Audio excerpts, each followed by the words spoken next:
Very Dark Man, popularly known as VDM, has once again made headlines, and this time it's not just for his usual controversial takes or social media rants.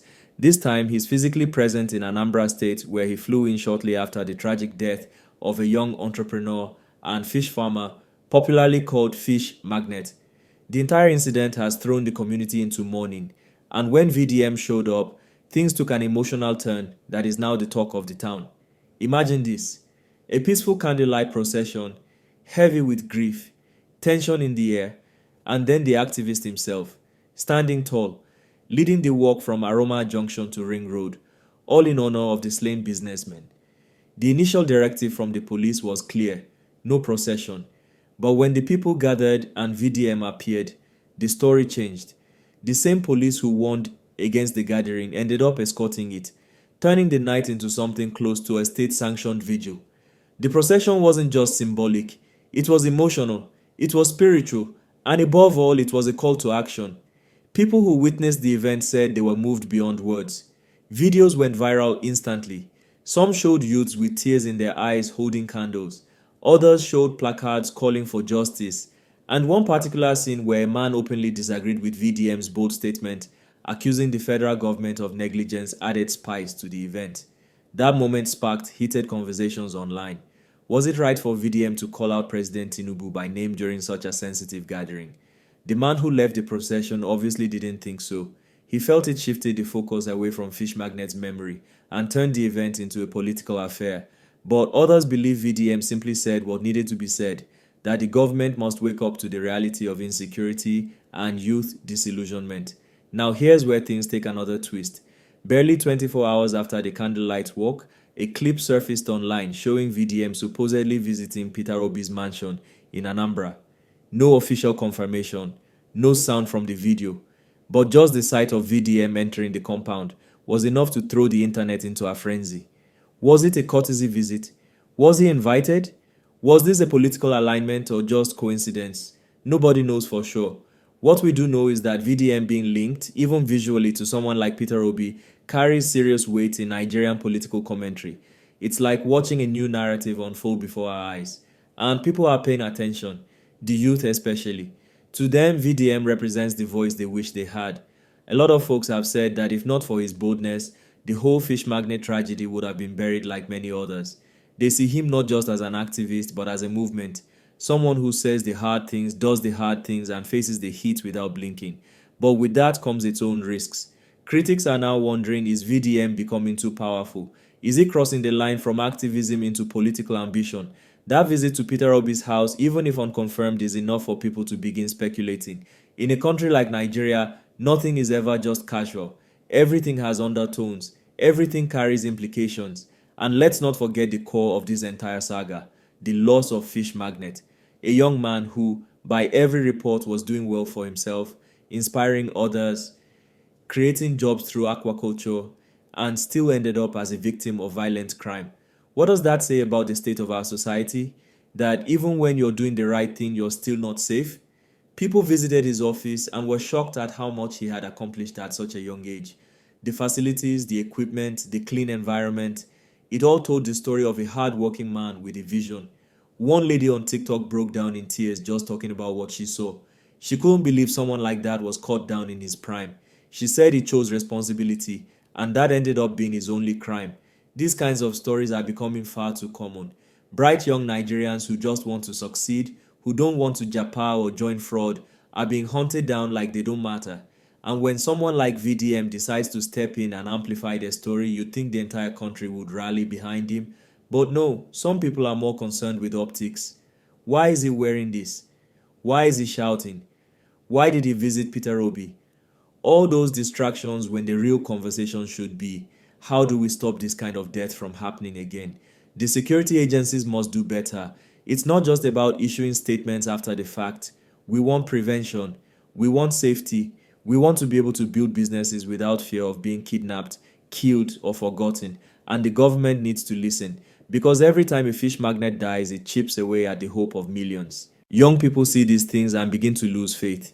They begin to ask themselves, what's the point? That's why the candlelight procession was so powerful. It wasn't just for Fish Magnet. It was for every dreamer who feels unsafe in their own land. VDM knew this, and that's why he showed up. That's why he risked arrest. That's why he led the walk despite police warnings. And that's why, whether we like his style or not, we must acknowledge the impact he's making. Even the police had to backtrack and admit the procession was peaceful. That tells you how strong public pressure can be when the people come together. The truth is, we need more moments like this. Not the tragedy, of course, but the response, the unity, the boldness, the accountability, because it sends a message to the people in power that we're watching, we're hurting, and we won't be silent. Now, as we dig deeper into the public reaction to all this, one thing is very clear. VDM's involvement is drawing a sharp divide between those who see him as a true voice of the people and those who think he's taking advantage of every situation to push himself into the spotlight. But here's the truth many are beginning to accept. Nigeria is in desperate need of voices like his. For far too long, we've had issues swept under the rug.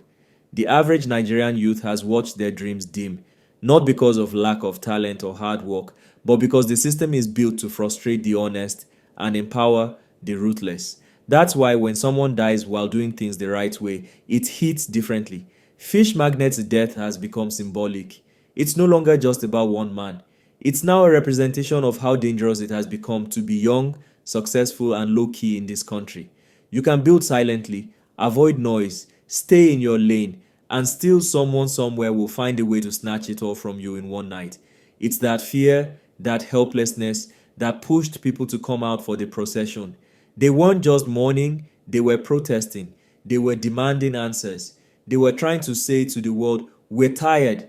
And then there's the twist with the police. Let's talk about that. When the news first broke that the police warned against the gathering, many thought VDM was heading for another arrest. He has already been in and out of police detention more times than a regular activist should. But then the unexpected happened. The same police that discouraged the procession suddenly turned around and escorted it, and even later praised it as peaceful. That move raised eyebrows. Was it damage control? Was it an internal instruction from higher ups who didn't want to be seen as the enemy of grieving citizens? Or was it simply a case of realizing too late that public anger had already reached boiling point? Either way, that police U-turn gave the procession an extra level of legitimacy. It became a rare moment when the people and the security forces shared the same streets with a common message: enough is enough. Now back to that mysterious visit to Peter Obi's mansion. What's really going on there? Everyone has their own theory. Some say it was just a courtesy visit. VDM probably felt it was only right to stop by and show respect to one of Anambra's most prominent sons. Others say it could have been strategic. Peter Obi has remained relatively quiet amidst rising insecurity across the nation, so maybe VDM was there to spark a conversation, to push for action behind closed doors. And then, of course, there are those who think this was all optics, something done intentionally to stir reactions and keep the public talking. Whatever the case may be, it worked. Because right now, everyone is talking about that visit. And why wouldn't they? We're in a country where perception matters almost more than reality. The image of VDM entering Obi's compound is enough to get tongues wagging from Onitsha to Lagos. Some are even speculating, could this be a prelude to something bigger? Is VDM eyeing political relevance? Is Peter Obi tapping into youthful energy again? Or is this all just noise with no real substance behind it? Only time will tell. But one thing is sure, VDM knows how to stay relevant, and he knows how to use moments like this to keep his message in front of the people. Whether you like him or not, you can't ignore him. At the same time, we have to look at the wider implications. This story, this situation, this sequence of events, it's a wake-up call. A candlelight walk may seem like a small gesture, but when it's led by someone who knows how to command attention, it becomes something bigger. It becomes a message to criminals that their actions won't be forgotten.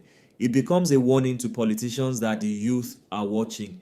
And it becomes hope for families who have lost loved ones in silence. They now see that it's possible for one voice to shine light on a tragedy and bring national attention to a single act of injustice.